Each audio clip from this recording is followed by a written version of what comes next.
What up, it's your boy Dick Incredible, and this is my discussion slash review for 911 Season 7, Episode 9, titled Ashes, Ashes.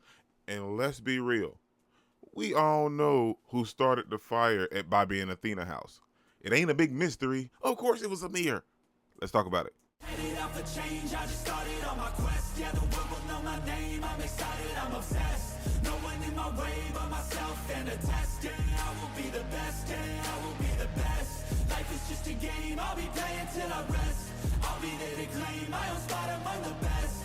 I know I've been a little bit judgmental about this season, but if they wrote this season the way that they wrote this episode, I probably wouldn't have had a lot to say about it, because this episode was GOOT. And I ain't talking about goot. That was good. It's probably GOODT. This good. You know what I'm saying? This was a good episode. It was just that great. Like, this was typical 911 right here. And had they wrote the rest of the season like this, they wouldn't have had no complaints from me, man. This was a good episode. We start this episode off where we see everyone receiving an award for saving Bobby and Athena and the other passengers that was on this cruise ship. But Bobby received an award as well, and I'm assuming it's the exact same one that his father received, and I feel like that kind of sent Bobby down a spiral, especially with the stuff he was already dealing with Amir. So receiving that award kind of messed Bobby up a little bit. He kind of took the fun and the steam out of the entire banquet right there at that moment. But that's not all. We see that he decided to retire. Now, logically thinking, this has to do with Amir and the pressures of the metal and everything. And as we progress through the episode, we see Bobby and Athena have a real heart-to-heart moment, and we learn that basically that's what it is, because we also see at the very ending of this episode, Bobby's having a dream with his father, and he was saying how heavy this metal was. And I gotta applaud them, man, because the whole interaction with Bobby and Athena was genuine. It was real, man. Because Athena knew that certain things she couldn't help or touch Bobby with. You know what I'm saying? And Bobby kept certain things to himself, and she understood that because she doesn't know how it feels to lose your entire family. And she respected Bobby in that aspect and gave him his space when it came to that particular situation. You know, even with them being husband and wife, she respected that. And like she said, she could only imagine how that feels. And she gave him his leeway with that. But now it's starting to veer into their personal life, and he's making these rash judgment decisions without her. So it's getting to a point to where now she has no choice but to intervene. And you gotta applaud her thing that you're like, no, no, no, no, no. You gotta talk to me. You know what I'm saying? So, and you could tell that this is eating Bobby up too. It's not just one of those things, but you can kind of tell he's going through it, because then he starts to feel like, for, at least for us and even for Athena, it feels like he may be thinking about ending himself. You know what I'm saying? And she even mentioned when he almost jumped off the rooftop that time. He was like, I was dosed on LSD. Yeah, but you still done it. Because he mentioned yet again in this episode, I'm not supposed to be here. And we kind of see him giving us like brief farewell tour to everybody in the firehouse, you know, giving them pointers, tips, and this and that about their life. And it feels like, well, Bobby might not be here anymore. And then at the very ending of the episode, we see him have this heart attack. And I'm like, are you freaking kidding? All the stuff Bobby been through, and you telling me he has a heart attack on top of it? Like, I know the stress and everything has been piling up ever since Amir popped up, you know what I'm saying? So that kind of caused some complications. And then we see Athena this episode trying to get Amir to reach out to Bobby, because maybe if he could wholeheartedly forgive Bobby, or at least part way, Bobby could relieve some of that stress and tension on his heart and his head and his mind and whatever else he has tension in.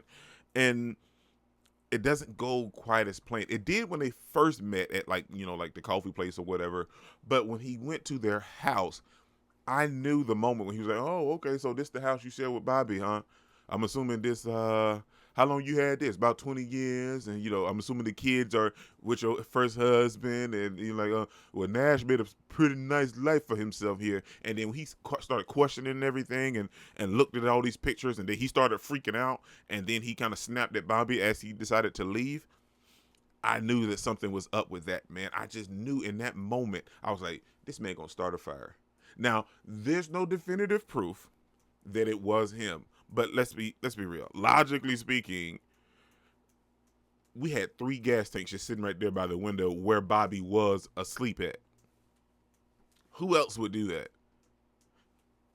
This clearly is arson, but it was definitely target to kill Bobby in the process and Athena.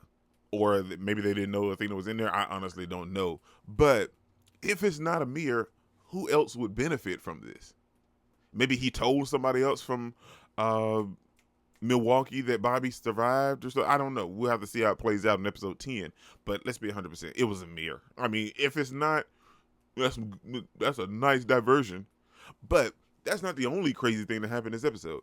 Eddie was ousted because Kim decided Kim decided to show up at the firehouse and bring him some brownies, and Buck saw Kim and was like, hold up. Oh my gosh, man. And then he went to talk to Eddie and he was like, hey man, I'm not even upset that you up here talking to this chick, but she's a dead ringer for your ex-wife. Well, your late dead ex-wife. And he was like, yeah, I know. This is weird, Eddie. And as the episode progresses, we find out why he was doing it the way that he done. Because even Kim was starting to wonder, why he keeps looking at her the way that he does. And he never actually made a move because they went on dates, but he never actually kissed her or anything like that. So it was starting to get a little weird. And then we find out why. Because she looks like Shannon, he felt that he could use her as a surrogate to say some things, to feel some emotions that he's been hiding and kept bottled up. And like I said, if they wrote season 7 like they wrote this episode, I probably wouldn't bash it as much as I did in the other episodes. But it was good. Like as weird as it is, which it is very weird, it was good. And I enjoyed it. And at the ending, we see that Marisol and Christopher catch him, and Christopher definitely assumes that she's his mom. He's like, Mom? Because she looks just like Shannon. She went and got her hair done with the bangs, and she put on like a sundress or whatever. She looks exactly like Shannon. I love the fact that Eddie said what he needed to say, but still weird, man. Now, Maddie and Chimney didn't have a lot going on. Buck didn't have a lot going on this episode. But Hen and Karen had some stuff, man. The councilwoman where her son died, and Hen didn't let her son die, but she kind of just vaguely pushed him off to the side while she dealt with some other stuff on the scene, and her son died in the process. She came back for vengeance. And right around the time where we're getting ready to adopt Mara, and Mara's just so excited, she tells the councilwoman, oh, well, these are going to be my new family. They're going to adopt me. And right there in that moment, I knew that councilwoman has an axe to grind, or something to grind with Hen. And she stopped the adoption, shut it down, and she had their foster parents license revoked. And after Denny and Mara has become so close, like she's so loved, and everything is great. She's talking, they accepted her, she accepted them. It's a freaking fantastic moment. And then this councilwoman, because she's so petty, she does have a little leg to stand on because Hen had done some questionable things, but that kid is innocent, man. That kid has done nothing wrong to deserve to be thrown back in foster care when she had loving parents that was willing to adopt her and treat her like their own. That sucks. That's very petty. But I'm excited to check out episode 10, so that's what I got to go do right now. This is What Incredible. Don't forget to smash that like button until you can't smash it anymore. Comment down below, and I'll be sure to respond to each and every one of them, and subscribe. Peace out. Cause I've been working a lot, I think I deserve a shot, I think I deserve a spot. Cause it's been years on this path that I walked, and if I keep going, I pray I'll be at the top.